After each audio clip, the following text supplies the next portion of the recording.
Hello and welcome to the shop. Today we're going to be working small. I've prepared a set of maple blanks and a set of walnut blanks in order to make some very small acorn pendants. So the first part of our project is to surface our lid blanks. This is the lid, and put a tenon on it so that we can hold it in the chuck in order to drill it and thread it.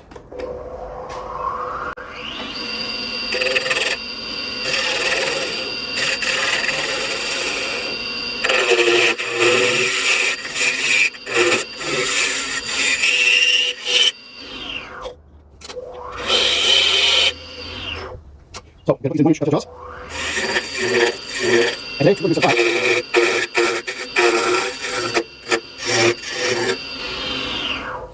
Alright, that's sized down to go into a set of 1-inch dovetail jaws. Today I'm going to do 5 of these little threaded acorn pendants.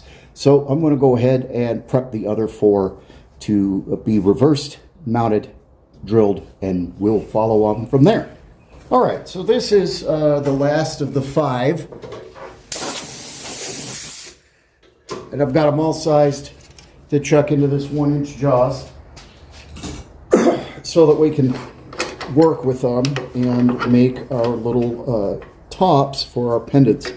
And what I'm going to do is batch out all 5. Well, but we'll start with this one because I've got this one's bigger. It's got extra room because we're going to drill this at the absolute minimum diameter that my cutter head will drill, which is 3/4 of an inch. And I've never done this before, so this is an experiment.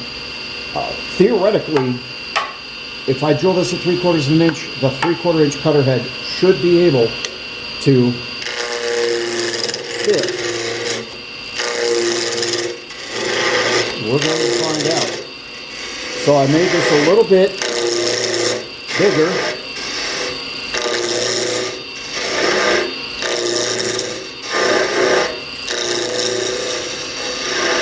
So that if we have some issues,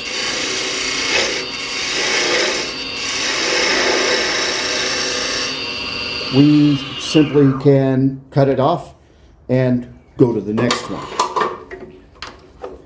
So we will level out this surface and we'll bring in the Jacob's chuck and we'll drill it.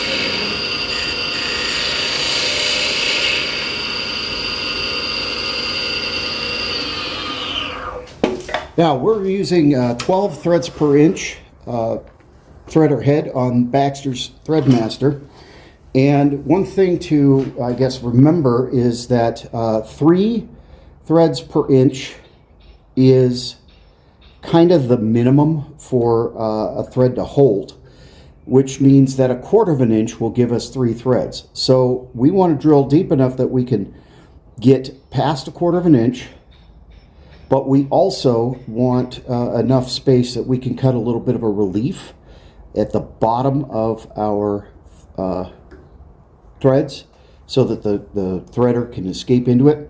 So I think we're going to go with, I think we're going to drill a 1/2 inch deep. Nah, I think we're going to drill 5/16 deep. We'll go just under 1/2 inch. We're working very, very small and very, very tight here.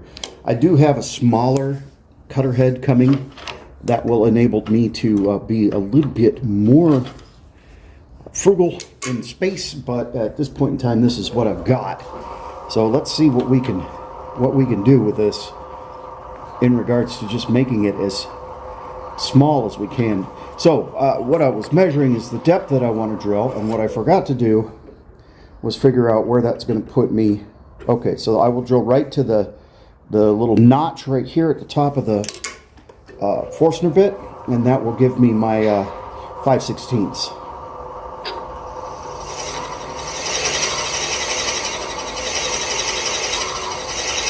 Take your time when you drill.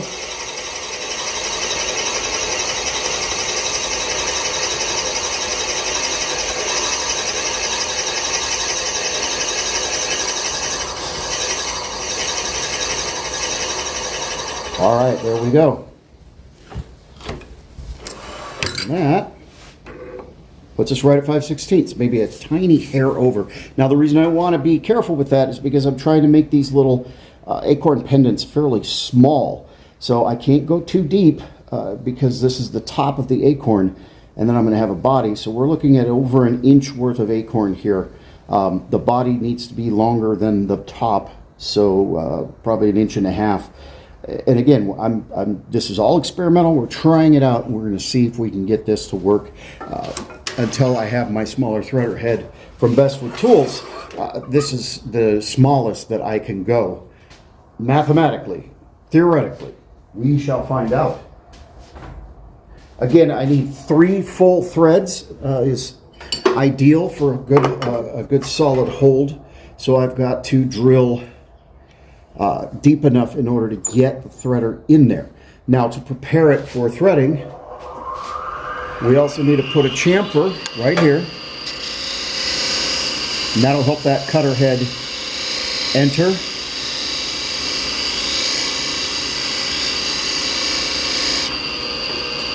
And I will introduce you to a homemade tool.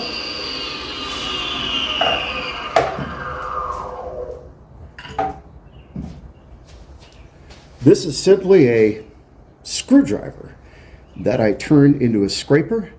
We've got a sharp surface here and here. And what that is out down at the bottom for me to cut a relief in order for the threads to have a place to escape. It's a little bit grabby, so I want to kind of tilt it down.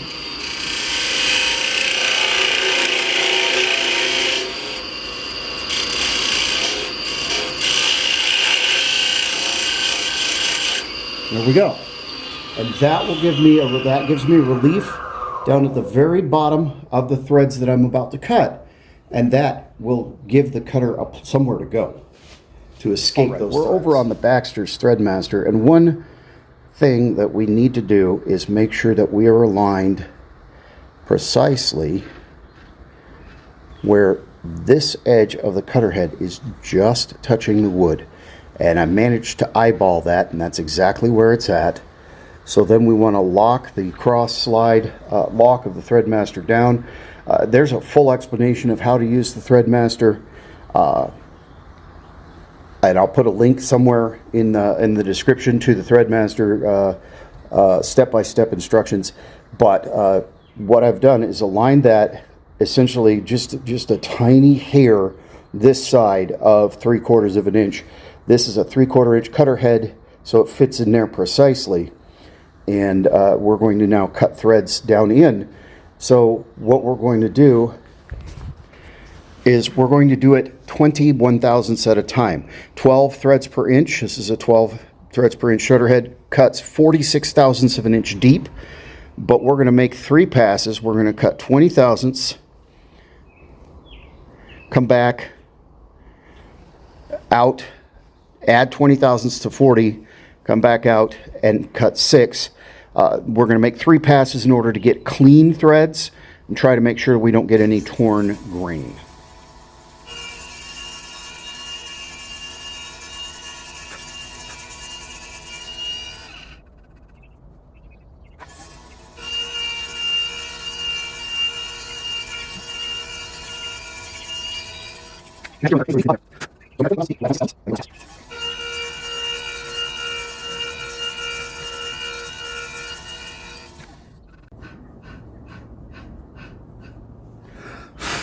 I'm pretty certain that those threads are good, and we're not going to need to make any adjustments. But just in case I do need to make some adjustments, I'll put the bed lock up here, and this enables me to return the Baxter to the exact same position it started, so I don't have to try to guess and judge and make sure that it fits.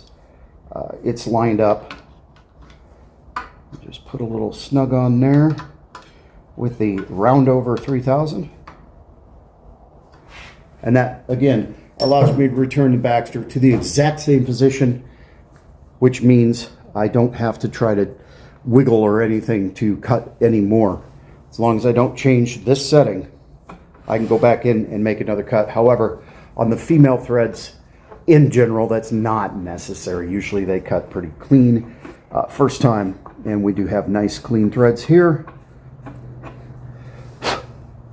So we're going to go ahead and go back over to the primary lathe. At this point where I'm not filming, I would go to the next piece, drill and thread it, and just go down the line and bang out the other 4. I'm doing a set of 5.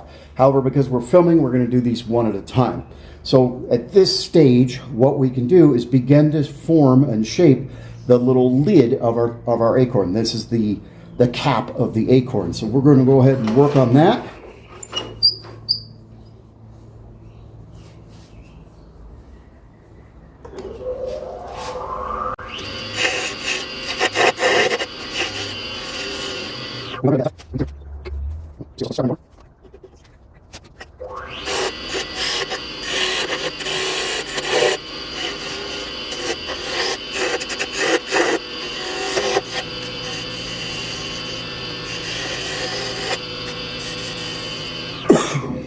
What I don't want to do right now is make my neck, I guess you would call it, too thin.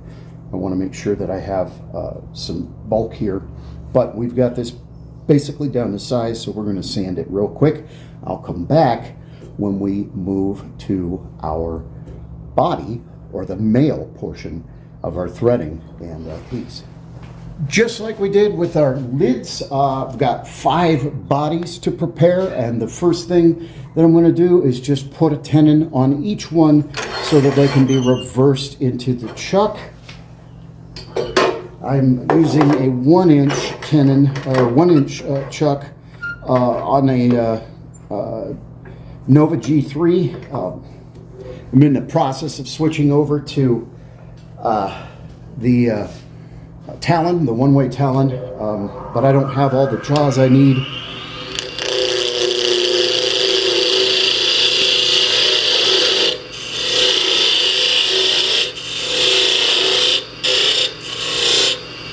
So we're just going to run through the 5 blanks and put our 1-inch tenons on them.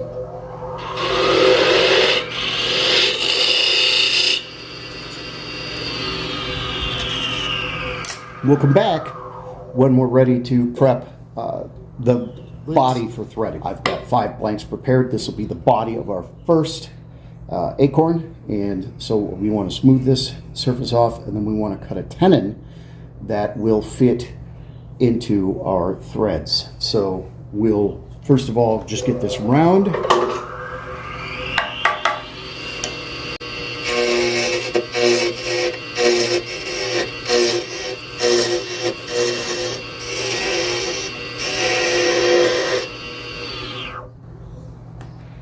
Close enough.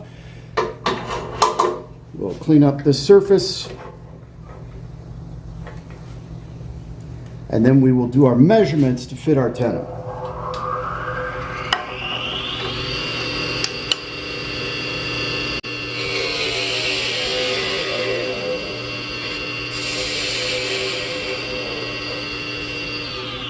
All right, we got a good clean surface there. Place to start. Now, the trick for threads using a threading jig is not really a trick. It's not really difficult, especially using Baxter's Threadmaster. This is pretty easy. What we need is to know what the inside diameter of our female threads are, which should be 3/4 of an inch.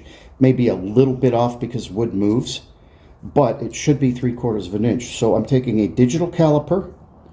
I'm going to measure that, and 0.748. That's 3/4 of an inch. But that number doesn't really matter. I'm going to zero it, and I'm going to add the depth of the threads that we cut in the lid, plus the depths of the threads we're going to cut here, which is 92 thousandths of an inch. So I just zero it and open my caliper up 0.092, 92 thousandths. And this can be a little tricky because it's a very, very fine adjustment.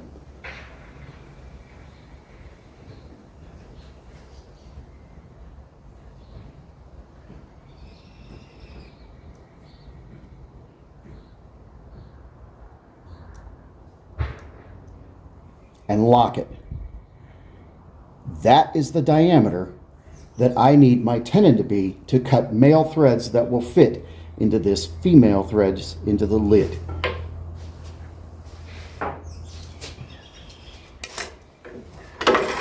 There's so many different ways to do this part. What I like to do is slow the lathe down. And these are very sharp, so I will just touch the near side to me.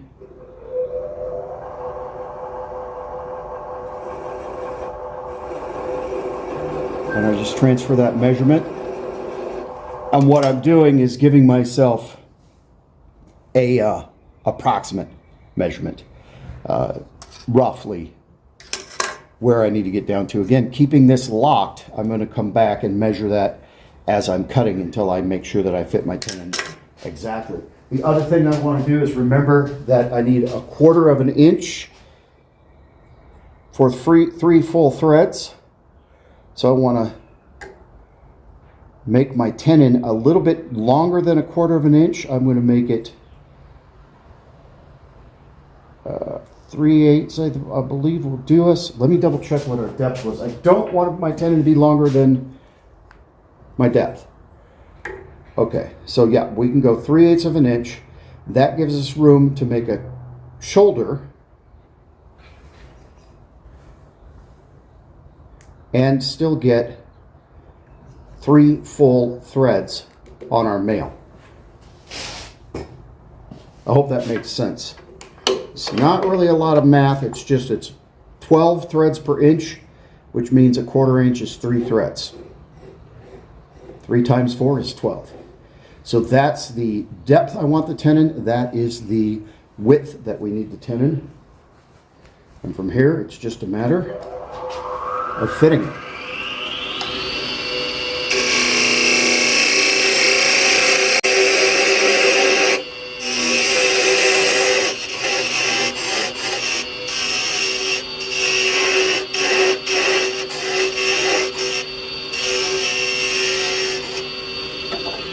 It's very important that the sides are perfectly parallel. You can set your vernier caliper on the barrel there, and if you don't see any light, your sides are parallel. Your vernier caliper is cut perfectly straight, so your sides are parallel.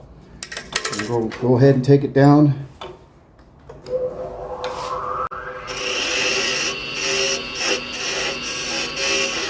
At this point, we're using our 1/4 inch beading and parting tool like a miniature skew. Again, check that the sides are parallel. We should be just outside our diameter, so we just need to take off a tiny bit more. And also, while you're cutting, sight down the sides of your tenon to the bedway of your lathe. The bedway of your lathe should be straight.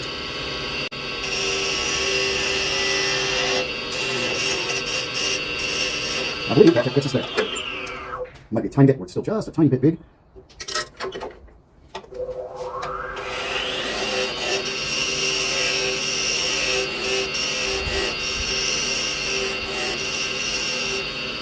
Very, very, very fine cut. And I can see, I don't know if you can on the camera, but I can see the ridge where I scraped that diameter. So I'm going to tell you I am too big still, but I still want to make sure that my sides are parallel. I've got perfectly straight tenon.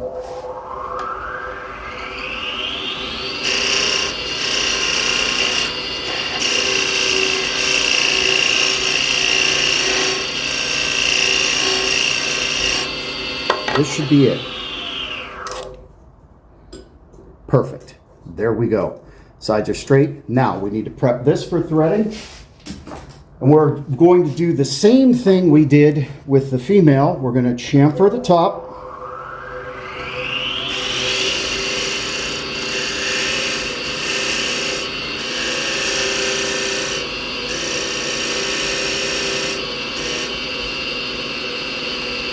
And we're going to put a little relief at the base. For that, I use a thin kerf parting tool, homemade tool, another homemade tool.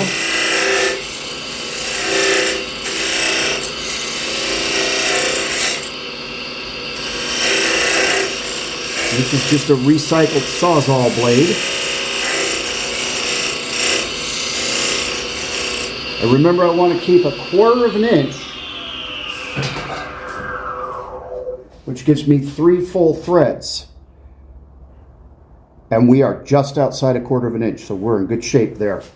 That'll give us 3 full threads. 3 full threads, mechanically speaking, is enough to hold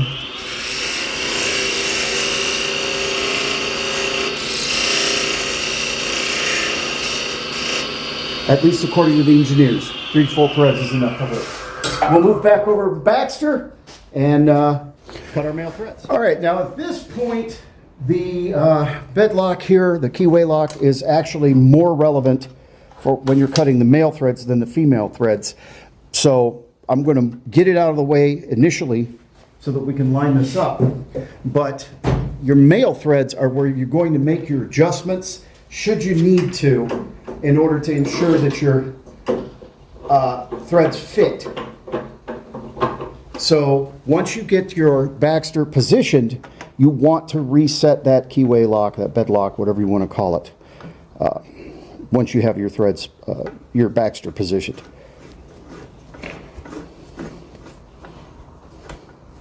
So we will move to about 1/4 of an inch, a little less from our, well, yeah, about 1/4 of an inch from the cutting edge of our cutter head. Loosen our cross slide lock.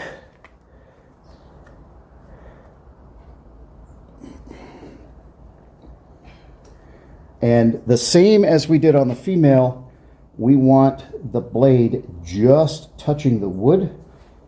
So we'll advance it so we just get a little nick.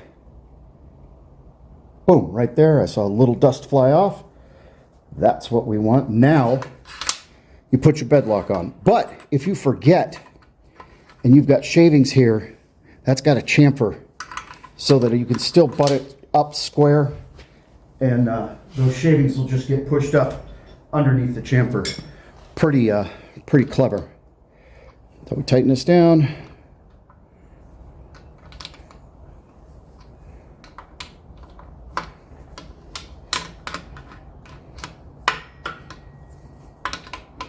I usually have a box wrench over here, but I was cleaning and I put it back on the kit.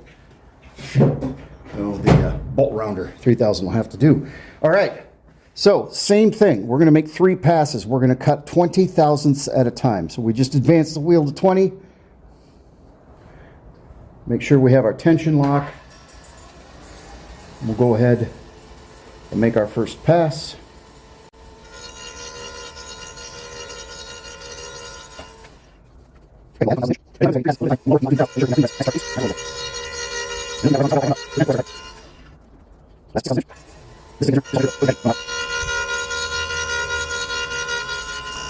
Now the reason you want that bed lock is right now. Before we take this off of the lathe over here with the Baxter, we want to make sure that it fits.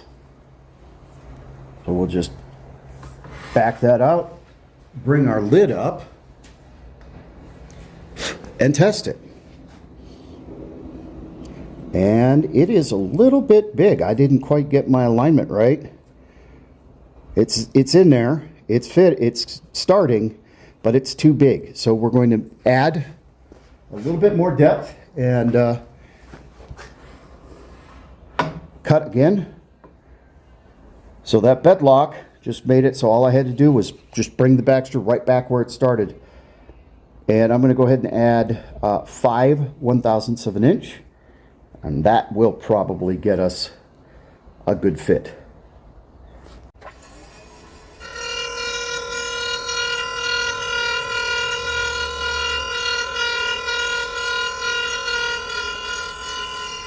We have a fit. It only took one more pass. We've got a nice fit. We've got 3 full threads. The lid bottoms out onto the body, which is what we want. We will screw that down, and we're going to bring tail center up just for a little bit of support. We're not really going to put a lot of pressure on there. We just want to help make sure that nothing goes awry. as we are turning the rest of our lid. Now, we left ourselves way too much here, so we will we'll deal with that. If I have that turning when I bring in the tail center, what it gives me the opportunity to do is find true center. Let that center itself up. So, we get in here, and we'll start with a beading and parting tool and just take that down.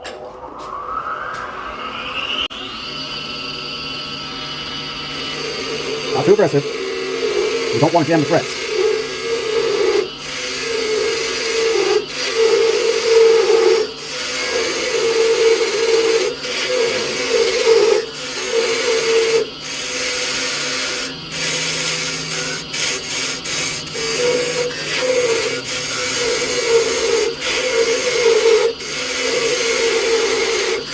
All right, before we take that the rest of the way off, let's make sure we haven't jammed our threads.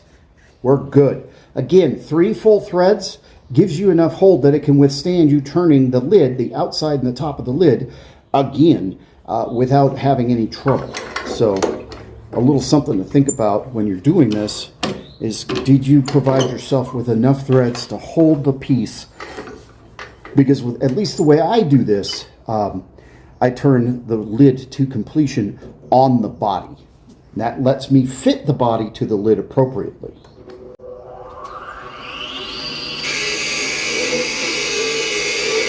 Again, not getting too aggressive here. We'll take our time.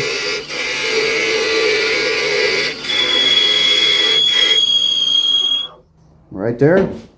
And we will go ahead and use the thin curved saw to part the rest of that off, just so that we don't have anything go awry. And this little piece is big enough, most likely, that we could use it to make another lid, should we so desire. So that'll go in the bucket of cutoffs. Okay, again, make sure we're not over torqued. We're good.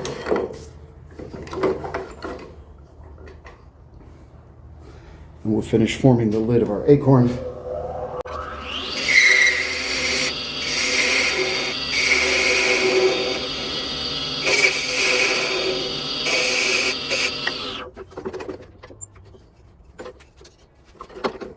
One thing I want to do, the body of the acorn comes in underneath the lid. So I want to remove some bulk here.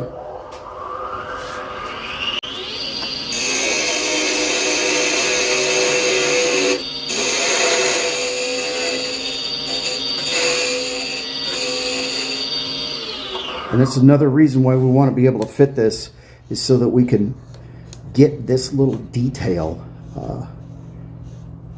determined.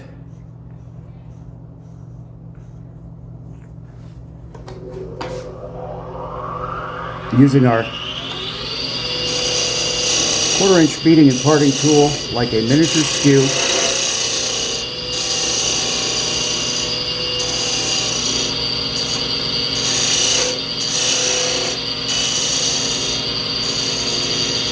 Give us a little shape. See how that fits.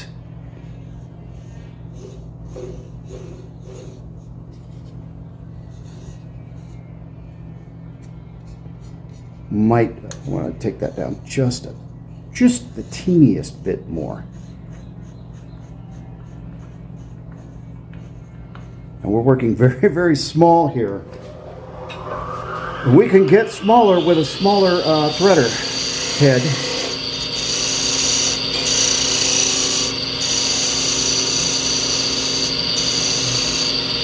We want to try and be precise.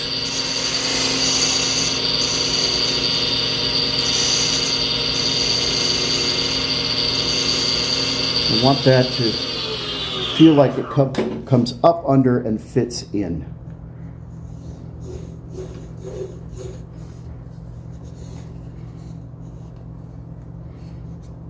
That feels pretty good. I like that. All right, so we have that. Now I'm leaving that tall because there's a little stem at the top of the acorn, and that stem's going to be important in a moment.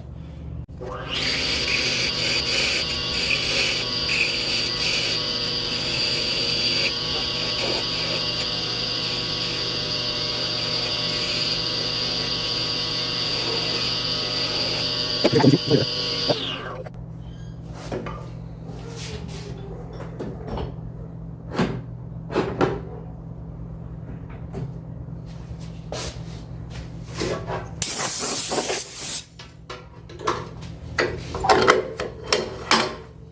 will very quickly sand this, and we're only sanding the lid to 220, and you'll understand that in a moment as well.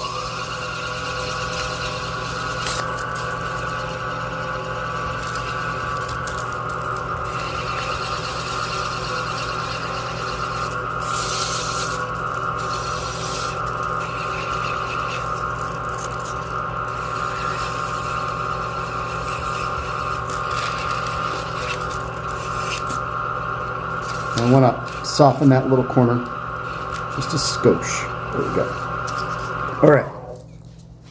All right. We put that little divot in there so that we can come in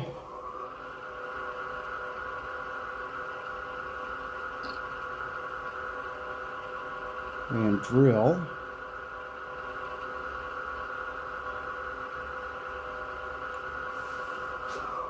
to fit a screw eye. There we go. Voila. That is how our little pendant will be held. Now, I only sanded at 220 for a very specific reason. We're going to move over to the workbench and I'll show you. This is the best wood tools. Repositionable carving stand. This is really neat because it comes with a mount for your workbench, but it can also go in your tool rest. So you can position pretty much any way you need to. This has got a 1 in 8 TPI adjustment here. You can lock it down on a workbench. You can turn it whatever way you need to. You can spin it 360, and you can put it into your tool rest. And what we are going to do over here is a little pyrography. New toy to me. This is a Yihua, Y-I-H-U-A pyrography unit I got on Amazon. It's the 939 Delta 6. Not very expensive. Probably not the highest quality, but it works, and it works well. So I'm not going to complain. And what we're going to do is put some texture on here. So hang on just a second. Some scallops going down the sides.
Right, so we've added some texture to our lid, the top of our acorn.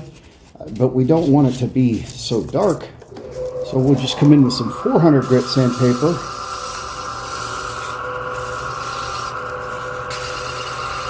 And clean that back a little bit. We don't want to necessarily remove the texture. We do want to remove some of that carbon. And we also want to make sure that that doesn't have any sharp edges. This is a pendant to be worn. I like that. That's what I would be. It also gets a little bit awesome around, so we open and close our piece here.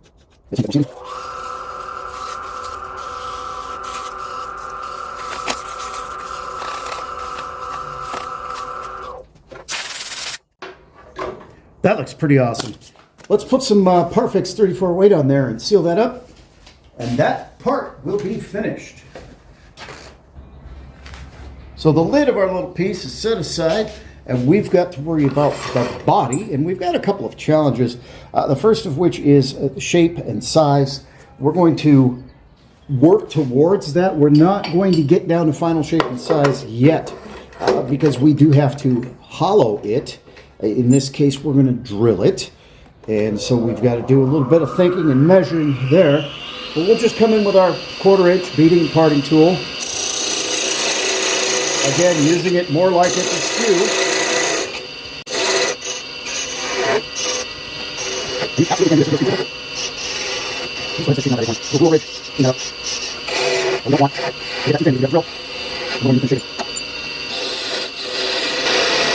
Now, I almost made a mistake. Let me show you that. I was close and I almost took the shoulder away, but that would actually lose my grip. So you want to keep that little bit of shoulder. Think about that when you're working this part of it. But what I want is to get the shape, kind of a roughed out shape here, so that I have a depth to drill to.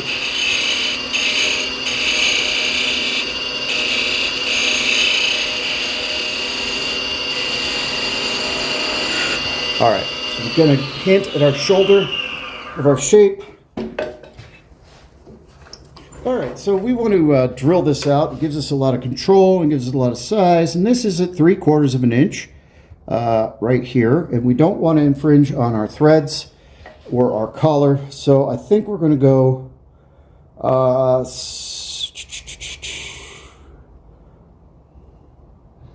7/16. I think is going to be the size that we drill, and that will make sure that we have nice sides here.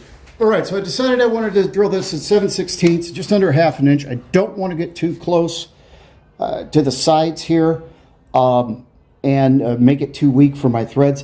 I don't have a 7/16 bit. The closest I have that'll get me in the neighborhood is 10.5 millimeters, which is a pen diameter.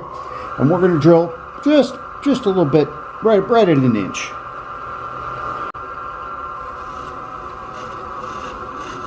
And we probably could go a little bit bigger. Maybe we'll put the 12.5 in there. So I'm going to mark that inch, just so we know where to stop it. We might go up to 12.5. That looks like I'm being a little too cautious. 1 inch deep is going to get us down in here. Right there. And yeah, I think we're going to step up to 12.5 mil. Again, we're not trying to overshoot and make the walls too thin. But we also want to have a little bit of an opening here. Nothing, I mean, you're not really, this isn't really a usable piece. It looks cool and it's kind of a novelty, but it's not really something that a customer might necessarily use.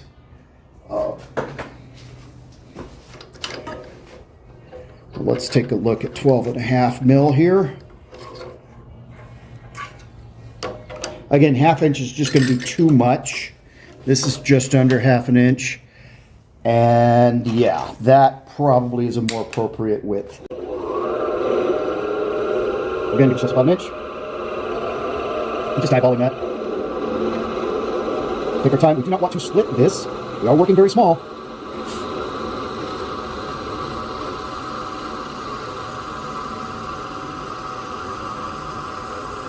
that I just bottomed out in the prior hole. Yeah, that looks good. Cool. Okay. So we have a nice little hollow for our pendant.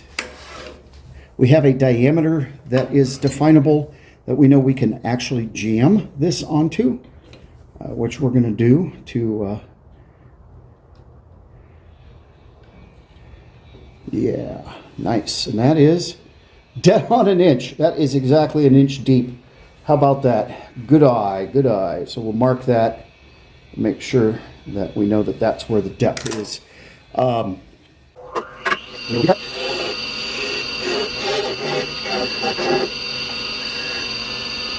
going to make it slow.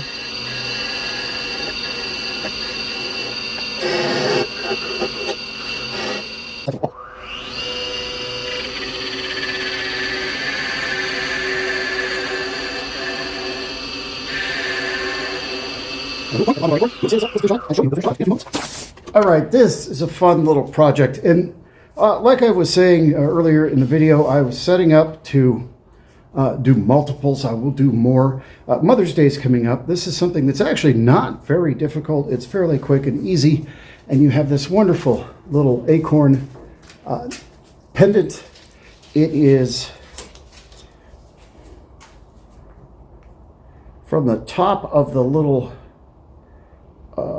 screw eye to the bottom of the body. It is 2 inches, just a tiny bit under 2 inches tall. At its widest, we're 1 1/8 inches. The lid, the widest part of the lid, is 1 1/8 inches. It is a screw threaded lid and body. It is hollow, not very practical. It's tiny, but really kind of neat and unique and interesting. And I think that this is a lot of fun. It'd make a great Mother's Day project for you. So there you have it. Acorn threaded pendant. I'm going to crank out some more of these and have a lot of fun doing it, but those are the steps, and you can obviously do things any way you want to. That's the way I'm going to do it, and make multiples. So I'd love to see how you do it. And remember, just one more pass means put the bowl gouge down.